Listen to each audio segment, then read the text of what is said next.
원래부터 아픈 몸은 없다. 그저 몸이 아프도록 방치했을 뿐. 하루 중 대부분을 구부정하게 앉아서 살아가는 현대인의 어깨뼈가 단 1분도 제대로 움직이지 못하는 것. 그것이 문제다.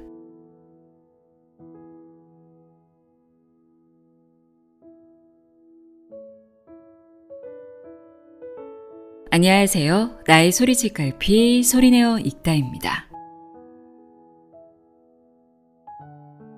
오늘은 견갑골이라고 하죠. 등 양옆에 날개처럼 달린 큰 뼈인 어깨뼈가 우리 몸에서 심장 다음으로 중요한 부위라고 이야기하는 책을 소개합니다. 네고로 히데유키의 상체 밸런스 리셋입니다. 네고로 히데유키는 하버드시 호흡의 기술이란 책으로 한번 소개해드린 적이 있는데요. 하버드 대학 수명 연장 프로젝트 팀에서 젊음의 비결을 밝힌 노화 연구의 권위자이자 의학 박사입니다. 저자는 제2의 심장이라 불리는 종아리가 하반신에서 가장 중요한 부위라면 상반신에서 가장 중요한 부위는 어깨뼈 주변 근육이라고 말합니다. 나이보다 젊고 건강한 사람들의 한 가지 공통점이 밝혀졌는데 바로 유연하고 부드러운 어깨뼈를 가졌다는 것이라고 합니다.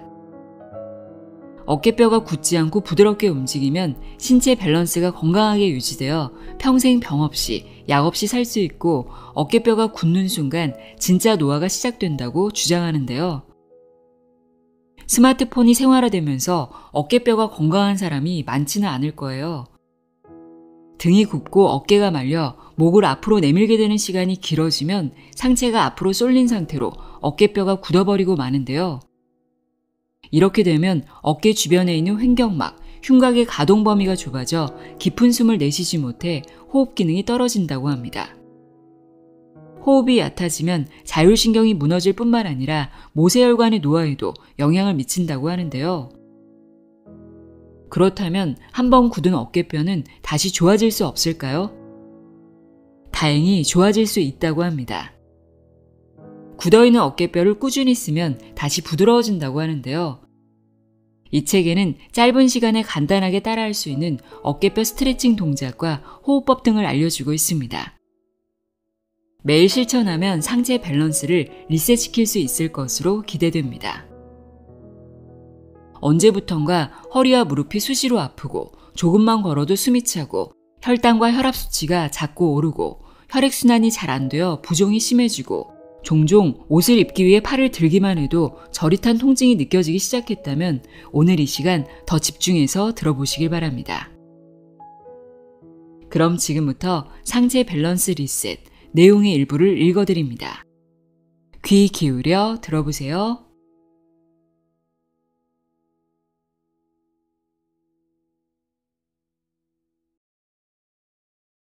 매일 자기 전 30초만 해도 몸이 달라집니다. 어깨뼈가 굳으면 호흡도 얕아집니다. 그 이유는 등이 굽어 상체가 앞으로 쏠리면서 횡격막의 움직임에 제한이 생기기 때문입니다. 호흡이 얕아진다고 해서 일상생활에 지장이 있을 정도로 숨쉬기가 어려워지는 건 아니지만 호흡이 얕아지면 우리 몸은 서서히 무너지기 시작합니다. 몸이 찌뿌둥하거나 무겁고 피로감이 계속되는 등의 권태감을 호소하는 사람, 고혈압, 고혈당, 복부 비만으로 병원 신세를 지는 사람, 어깨결림, 허리 통증, 냉한 체질로 고생하는 사람, 수면장애, 소화불량을 달고 사는 사람 모두 호흡이 얕아진 탓에 발생한 질환으로 고통받는 것일지도 모릅니다. 호흡이 얕아지면 체내세포에 산소가 부족해집니다. 그러면 교감신경을 자극하게 되어 자율신경이 흐트러지고 우리 몸을 녹슬게 하는 활성산소가 늘어납니다. 이로 인해 몸 여기저기에 이상이 생기는 건 당연한 결과입니다. 모든 신체적 질환의 원인은 뻣뻣하게 굳은 어깨뼈에 있습니다. 이것이 바로 어깨뼈 스트레칭을 해야 하는 이유입니다. 이제 이 책을 보며 굳은 어깨뼈를 풀어서 병을 쫓아내는 건강한 호흡법까지 되찾아 봅시다. 이 스트레칭은 굳은 어깨뼈를 풀어서 움직임이 둔해진 횡격막을 되살리는 운동법입니다. 1회당 30초밖에 걸리지 않은 스트레칭과 호흡 훈련을 매일 꾸준히 하면 오래오래 어깨뼈를 부드럽게 유지할 수 있고 자동으로 체내세포도 건강해질 수 있습니다. 어깨뼈 스트레칭의 모든 동작은 한 번 하는데 30초밖에 걸리지 않아 3세트를 하더라도 90초라는 시간만 쓰면 충분합니다. 호흡 훈련도 1회당 30초씩이니 3세트를 하는데 걸리는 시간 역시 단 90초입니다. 다시 말해 어깨뼈 스트레칭은 하루 3분 이내로 효과를 볼 수 있는 고효율의 건강법입니다. 아마 본인의 어깨뼈가 뻣뻣하게 굳었다고 스스로 인지하는 사람은 거의 없을 겁니다.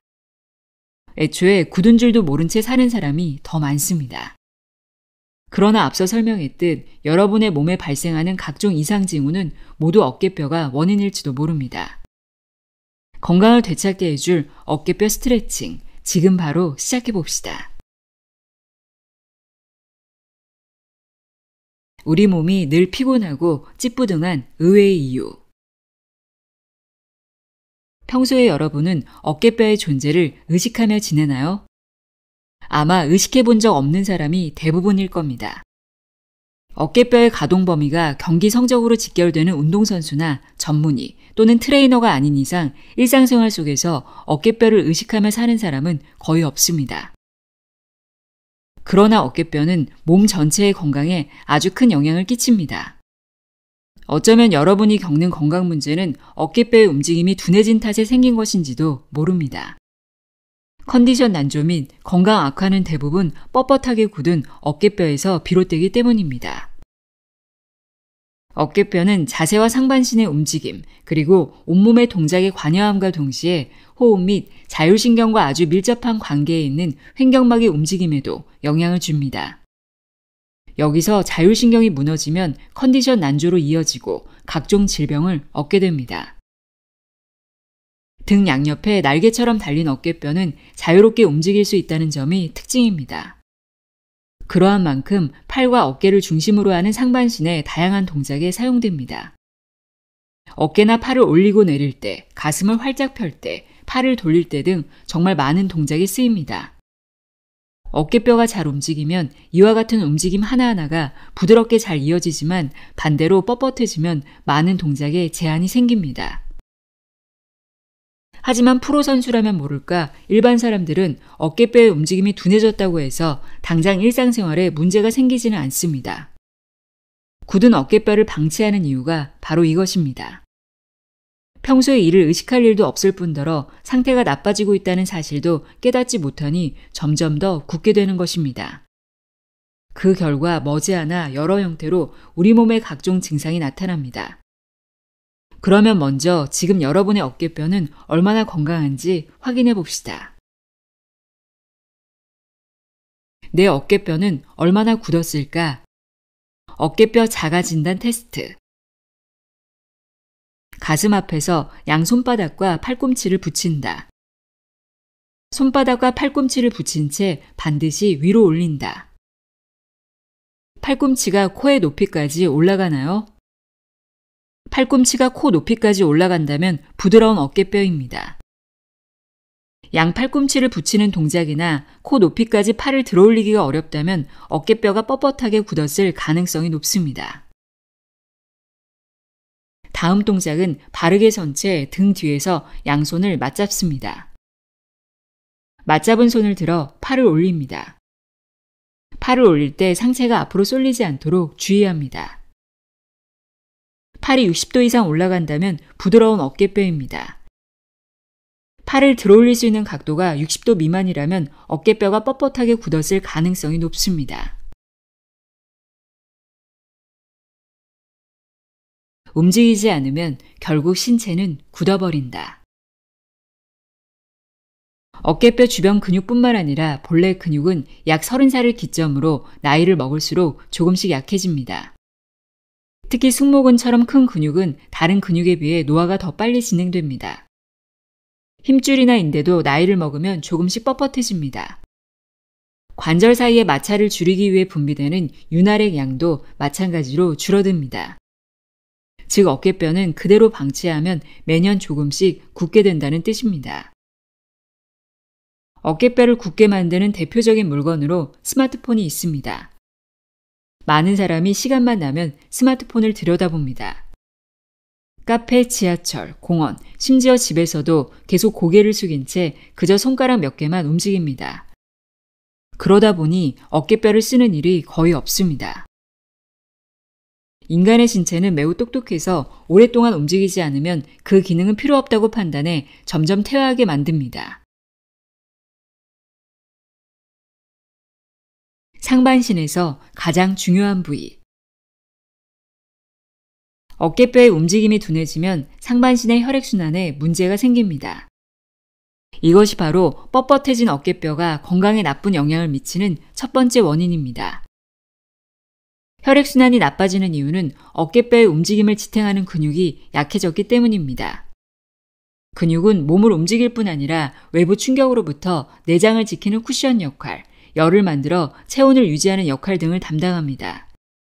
그 중에서 가장 중요한 역할이 바로 혈액순환을 원활하게 하는 일입니다. 온몸에 흐르는 피는 심장에서 내보내는 힘만으로는 몸 구석구석까지 닿을 수 없기에 근육이 혈액 운반 작업의 일부를 맡아서 합니다. 근육이 수축하면서 혈관을 압박했다가 이완하여 혈액순환을 원활하게 해줍니다. 그래서 근육의 운동력이 떨어지면 몸 구석구석까지 영양분과 산소를 운반하지 못할 뿐 아니라 피로물질까지 체외로 배출하기 어려워집니다. 종아리가 제2의 심장으로 불리는 이유는 하반신으로 흐른 혈액을 상반신으로 돌려보내기 위한 중요한 역할을 종아리가 담당하기 때문입니다. 하반신에서 상반신으로 향하는 움직임은 중력을 거스르는 일이기에 새삼 종아리가 얼마나 대단한 역할을 하고 있는지 대략 짐작할 수 있을 겁니다. 하반신에서 가장 중요한 부위가 종아리라면 상반신에서는 어깨뼈 주변 근육이 가장 중요합니다. 앞에서 설명한 바와 같이 어깨뼈를 움직이기 위해서는 많은 근육의 도움이 필요한데 어깨뼈가 굳었다는 것은 그만큼 주변 근육이 약해졌음을 의미합니다. 그로 인해 상반신의 혈액순환에 문제가 생기면 영양분과 산소를 기다리는 장기 및 기관의 움직임 또한 둔해질 수밖에 없습니다. 혈액순환이 원활하지 않을 때 가장 먼저 드러나는 증상이 목과 어깨 결림입니다. 원인으로는 여러 설이 있지만 혈액순환이 나빠지면서 세포 호흡이 저하되고 그로 인해 목과 어깨 부위 세포를 둘러싼 내부 환경에 노화물질이 축적되어 통증을 유발한다는 분석이 있습니다. 내 호흡은 얼마나 얕아졌을까? 30초 안에 호흡량 체크하기. 천천히 코로 숨을 내쉰 후 다시 숨을 멈춘다. 숨을 다시 쉬고 싶어질 때까지 걸리는 시간을 잰다. 이때 너무 무리하지 않도록 주의한다. 40초 이상이면 아주 바람직한 깊은 호흡을 하고 있는 상태이다. 30초 이상이면 얕은 호흡까지는 아니다. 30초 미만이면 호흡이 얕아진 상태. 어깨뼈가 뻣뻣하게 굳었을 가능성이 높다. 내 횡격막은 얼마나 움직일 수 있을까? 횡격막 가동 범위 체크하기. 늑골 안쪽 끝을 엄지를 제외한 나머지 네 손가락으로 잡는다. 코로 숨을 내쉰다. 배에 공기를 넣는 느낌으로 천천히 코로 숨을 들이쉰다. 코로 천천히 조금씩 숨을 내쉰다. 숨을 들이쉴 때 손가락이 들리고 숨을 내쉴 때 손가락이 내려앉는다면 횡격막이 정상적으로 움직이고 있는 것이다. 숨을 들이쉬었을 때나 내쉬었을 때 모두 손가락이 많이 움직이지 않는다면 횡격막의 가동 범위가 좁아졌을 가능성이 높다. 모세혈관이 소리 없이 무너져 내리고 있다. 어깨뼈가 굳으면 혈액순환에 문제가 생기고 호흡이 얕아져 자율신경이 무너질 뿐만 아니라 모세혈관의 노화에도 영향을 미칩니다. 모세혈관의 노화는 모든 신체적 질환의 원인이 됩니다. 왜냐하면 온몸에 그물처럼 퍼져 있는 혈관의 99%가 모세혈관이기 때문입니다. 혈관이라고 말하면 동맥이나 정맥 등 굵은 혈관을 떠올리기 쉽지만 대부분의 혈관은 모세혈관이 차지합니다.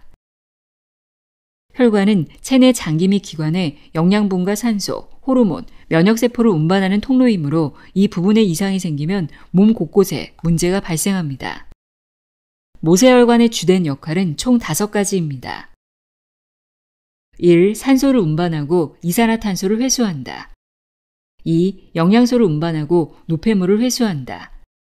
3. 면역세포를 운반한다. 4. 호르몬을 운반하여 정보를 전달한다. 5. 체온을 일정하게 유지한다. 이 내용만 봐도 모세혈관이 우리 몸에서 얼마나 중요한지 알 수 있을 것입니다. 그런데 어깨뼈가 굳으면 이렇게 중요한 모세혈관이 늙게 됩니다. 모세혈관은 자율신경의 명령에 따라 수축과 확장을 반복하며 앞에 5가지 역할을 수행합니다. 그런데 자율신경이 무너지면 모세혈관에 혈액이 원활하게 공급되지 않습니다. 또 혈액순환이 잘 이루어지지 않으면 당연히 장기로 가는 혈액 공급에도 지장이 생깁니다. 특히 매우 얇아 손상되기도 쉬운 모세혈관은 혈액순환 장애가 계속되면 머지않아 혈관이 통째로 퇴화되고 더 악화되면 소멸로 이어집니다. 그러면 모세혈관을 통해 영양소나 산소를 공급받던 장기 및 기관에 문제가 생기게 됩니다. 어깨뼈가 무너지면 뇌도 위험해진다. 어깨뼈가 뻣뻣하게 굳어 호흡이 얕아지면 세포호흡에 지장이 생깁니다. 바로 몸속에 산소가 부족해져서 원재료의 운반에 차질이 생기는 것입니다. 충분한 산소가 전달되지 않은 부위에는 당연히 문제가 발생합니다. 예컨대 근육세포에 문제가 생긴다면 어깨 결림 및 요통, 피부세포라면 기미, 주름 혹은 피부 탄력이 떨어지는 등의 증상이 나타납니다. 무엇보다 산소가 부족한 경우 가장 문제가 되는 부위는 뇌입니다. 뇌의 무게는 체중의 약 2%를 차지하지만 산소 소비량은 무려 전체의 약 20%에 달합니다. 그만큼 뇌는 산소를 많이 필요로 하는 장기여서 산소 공급이 5분만 중단되어도 괴사가 시작됩니다. 특히 뇌는 조금만 산소가 부족해도 바로 증상이 드러납니다. 대표적인 예가 어지럼증입니다. 누구나 한 번쯤 갑자기 일어섰을 때 머리가 띵하며 어지러운 느낌이 든 적이 있을 겁니다. 어지럼증은 뇌에 산소가 부족할 때 나타나는 증상 중에 하나입니다. 또 집중력 및 판단력 저하, 잦은 건망증, 계속되는 졸음, 반복되는 두통은 모두 뇌에 산소가 충분히 공급되지 않아 생기는 문제입니다. 이러한 증상으로 고민하는 분들은 호흡이 얕아졌을 가능성이 높습니다. 모세혈관이 손상되면 치매 위험이 높아진다. 모세혈관의 지름은 100분의 1mm 이하로 대략 머리카락 굵기의 10분의 1 정도에 해당합니다. 얼마나 얇은지 상상조차 하기 어려울 만큼 얇습니다. 초극세사인 만큼 작은 충격에도 쉽게 타격을 입어 곧바로 혈액순환에 문제가 생기는 것입니다. 앞에서 세포의 산소가 부족해지면 가장 먼저 타격을 받는 부위가 뇌라고 설명했는데 모세혈관의 영향을 가장 크게 받는 부위도 뇌입니다. 전체 혈액량 중 15%를 소비하는 뇌에는 모세혈관이 아주 많이 분포하고 있어 모세혈관에 문제가 생기면 그 영향을 매우 크게 받을 수밖에 없습니다. 60에서 70대의 뇌를 CT 사진으로 보면 미세한 혈관이 군데군데 막힌 것을 발견할 수 있습니다. 뇌의 모세혈관이 막히면 경증의 뇌경색이 발생하여 해당 부위의 뇌세포가 괴사할 가능성이 높아집니다. 이때 막힌 부위나 괴사 정도에 따라서 기억력 저하 및 치매로 이어질 위험이 있다고 봅니다. 사람은 나이 때문이 아니라 혈관 때문에 늙는다. 어깨뼈 주변 근육이 약해지면 당연히 혈액순환에 문제가 생깁니다만 뻣뻣하게 굳은 어깨가 혈관에 끼치는 악영향은 훨씬 더 심각합니다. 몸 곳곳에 통증이 생기고 불편한 증상이 나타나는 이유는 바로 손상된 혈관 때문입니다. 사람은 혈관부터 늙는다 라는 말이 있듯이 각종 생활습관병부터 심장병이나 뇌졸중 같이 생명을 위협하는 질병은 모두 혈관의 노화에서 비롯됩니다. 혈관은 동맥, 정맥, 그리고 최근 의학계가 주목하고 있는 모세혈관을 포함하여 총 3종류가 있습니다. 동맥은 심장에서 내보낸 혈액이 지나는 혈관이고 정맥은 심장으로 돌아가는 혈액이 흐르는 혈관입니다. 모세혈관은 온몸의 세포 주변에 그물처럼 뻗어있는 혈관을 말합니다.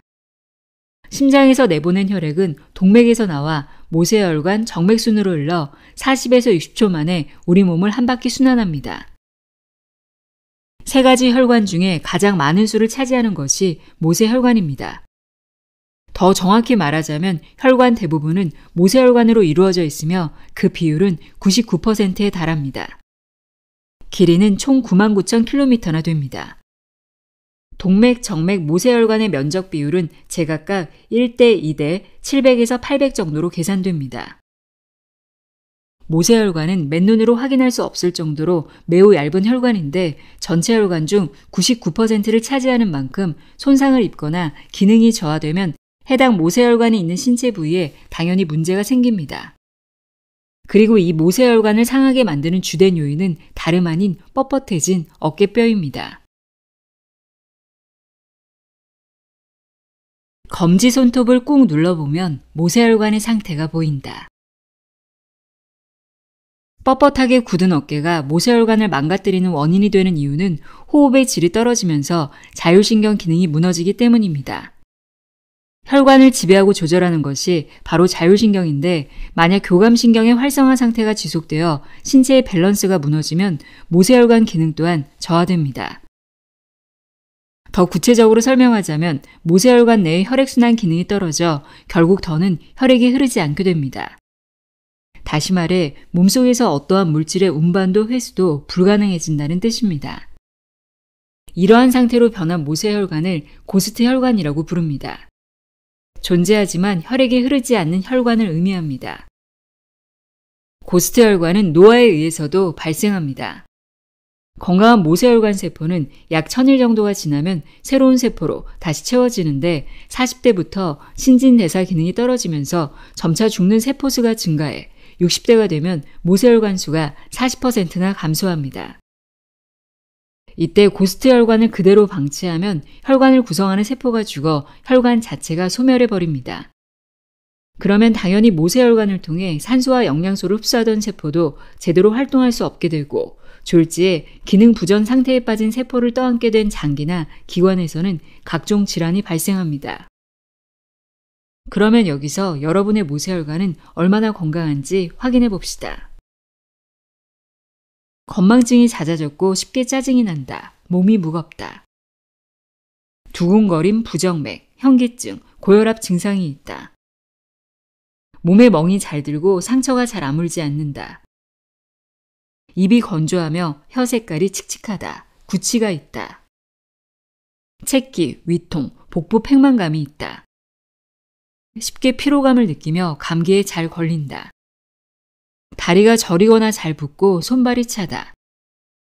머리카락이 많이 빠지고 흰머리가 갑자기 늘었다.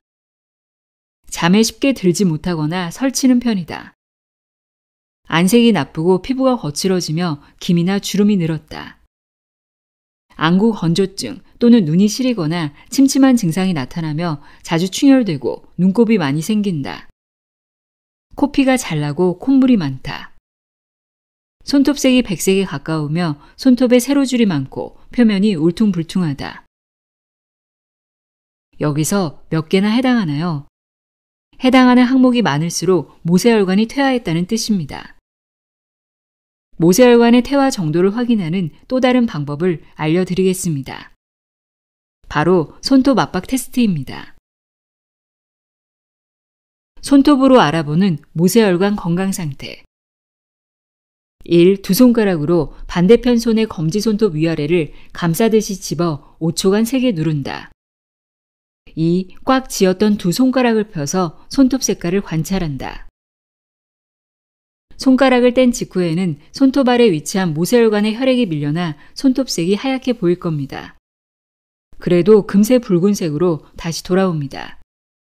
색이 돌아오기까지 걸리는 시간이 2초 이내라면 정상입니다만 만약 그 이상 걸린다면 모세혈관의 순환에 문제가 있음을 의미합니다. 앞에 두 가지 체크법 모두 결과가 좋지 않다면 여러분 삶의 질을 떨어뜨리는 신체적 질환의 주된 원인은 모세혈관의 퇴화일지도 모릅니다. 이제 모세혈관이 건강해지는 호흡법을 익혀두고 틈틈이 활용해 봅시다. 하버드식 어깨뼈 스트레칭과 448 호흡법. 어깨뼈 스트레칭을 하는 목적은 먼저 뻣뻣해진 어깨뼈를 풀어서 움직임이 둔해진 횡격막을 되살리기 위함입니다. 어깨뼈가 상하 좌우로 자유롭게 움직이도록 풀어주려면 먼저 어깨뼈가 어떻게 움직이는지 그 원리부터 이해해야 합니다. 어깨뼈의 움직임은 다음과 같이 크게 6가지로 나뉩니다. 1. 어깨를 올리는 동작인 어깨 올림. 2. 어깨를 내리는 동작인 어깨 내림. 3. 가슴을 펴거나 팔을 뒤로 당겨 어깨뼈를 모으는 동작인 내전. 4. 어깨를 움츠리거나 팔을 앞으로 쭉 내미는 동작인 외전. 5. 팔을 위로 올려 어깨뼈가 열리는 동작인 상방회전. 6. 팔을 아래로 내려 어깨뼈를 모으는 동작인 하방회전. 이 6가지 움직임에 맞추어 구성한 운동이 앞으로 나올 어깨뼈 스트레칭입니다. 스트레칭은 매일 하나씩 꾸준히 실천하면 됩니다. 동작당 30초씩 진행하므로 3세트를 한다고 해도 걸리는 시간은 딱 90초면 충분합니다. 근력 운동과 달리 근육에 걸리는 부하도 적으므로 연이어 3세트 정도는 무리 없이 진행할 수 있을 겁니다. 동작을 따라할 때 몸에 부담이 되지 않을 정도로 조금씩 움직여 보길 바랍니다. 다음으로 중요한 것은 횡격막을 되살리는 데 효과적이라고 하버드 대학에서도 검증된 448 호흡법입니다. 숨을 들이쉬고 잠시 멈추었다가 다시 내쉬기만 하면 되므로 매우 쉬워 누구나 금방 따라할 수 있는 호흡법입니다. 호흡 훈련도 어깨뼈 스트레칭과 마찬가지로 회당 30초씩 진행하므로 총 3세트를 진행하는데 약 90초 정도밖에 걸리지 않습니다. 이렇게 어깨뼈 스트레칭과 448 호흡법을 매일 꾸준히 하는 것이 상체 밸런스 리셋의 전부입니다. 하루 3분만 투자해서 우리 모두 건강을 되찾아 봅시다. 어깨뼈 스트레칭과 448 호흡법 모두 누구나 곧바로 할 수 있을 만큼 쉽고 안전한 동작으로 구성되어 있지만 만약 운동 중에 조금이라도 불편하거나 통증이 있다면 바로 중단하고 전문의나 주치의에게 상의하길 바랍니다. 건강해지려고 하는 운동인데 그로 인해 오히려 건강을 잃는다면 아무런 의미가 없습니다. 어디까지나 무리하지 않은 선에서 진행하면 됩니다. 뻣뻣해진 어깨뼈든 움직임이 둔해진 횡격막이든 간에 스트레칭을 한번 진행하는 정도로 몸이 좋아지지 않습니다. 매일 꾸준히 실천해야 합니다. 이 운동을 습관화하는 것이 가장 중요합니다. 조금이라도 더 어깨뼈를 움직이고 횡격막을 사용해서 제대로 호흡하는 등 평소에도 어깨뼈와 횡격막의 움직임을 의식하면 이 운동이 시너지 효과를 일으켜 어깨뼈는 더욱 부드러워지고 호흡 또한 달라질 겁니다. 그러면 어깨뼈 스트레칭과 448 호흡법의 구체적인 방법에 대해 알아봅시다. 어깨뼈 스트레칭 첫 번째. 양손을 쭉 뻗어 어깨뼈 열기. 의자에 앉아서 손깍지를 끼고 천천히 숨을 내쉬면서 팔을 앞으로 뻗습니다. 20초간 자세를 유지합니다. 이 동작을 3번 반복합니다. 어깨뼈 스트레칭 두 번째. 어깨뼈 앞뒤로 돌리기. 가슴을 펴고 의자에 앉아 양팔을 굽혀 손끝을 좌우 어깨 위에 올립니다. 양 팔꿈치로 원을 그리듯이 팔 전체를 앞으로 5회, 뒤로 5회씩 돌립니다. 이 동작을 3번 반복합니다. 어깨뼈 스트레칭 세 번째. 손으로 어깨 잡고 돌리기. 왼팔을 위로 올린 후 오른손 엄지손가락은 왼쪽 겨드랑이 아래에 두고 나머지 4손가락으로 왼쪽 어깨뼈를 쥡니다. 왼팔을 어깨와 나란한 위치까지 내려 안쪽으로 5회, 바깥쪽으로 5회씩 돌립니다. 반대쪽 팔도 똑같이 안쪽으로 5회, 바깥쪽으로 5회씩 돌립니다. 이 동작을 3번 반복합니다. 어깨뼈 스트레칭 네 번째. 수건으로 하는 랩풀다운. 수건을 어깨 너비보다도 넓게 손에 쥐고 머리 위로 올립니다. 수건이 목 뒤에 닿도록 팔꿈치를 굽혔다가 다시 팔을 뻗어 머리 위로 올립니다. 총 10회 반복합니다. 어깨뼈 스트레칭 다섯 번째. 맨손으로 하는 로잉 운동. 다리를 어깨 너비만큼 벌리고 서서 양팔을 앞으로 쭉 뻗습니다. 팔과 바닥이 수평을 이루도록 두고 양 팔꿈치를 가능한 범위까지 천천히 당겨 그대로 5초간 유지한 후 다시 첫 번째 자세로 돌아갑니다. 총 5회 반복합니다. 여기서 로잉이란 노를 젓듯이 팔을 몸쪽으로 당기는 동작을 뜻합니다. 어깨뼈 스트레칭 6번째. 양손으로 벽 모퉁이 밀기. 벽 모퉁이를 보고 서서 팔꿈치를 굽힌 채 양손으로 벽을 짚습니다. 어깨뼈가 잘 움직이도록 팔은 옆구리에 붙입니다. 몸 앞쪽에 체중을 실어 가슴을 내민 자세로 10초간 유지한 후 다시 첫 번째 자세로 돌아갑니다. 총 3회 반복합니다. 횡격막을 되살리는 448 호흡법. 의자에 앉아 양손을 배꼽 위에 얹습니다. 배가 볼록해지는 것을 느끼면서 4초간 코로 숨을 들이쉽니다. 그 다음 4초간 숨을 멈춥니다. 배를 다시 집어넣으면서 8초간 코로 숨을 내쉽니다. 448 호흡법을 총 3회 반복합니다.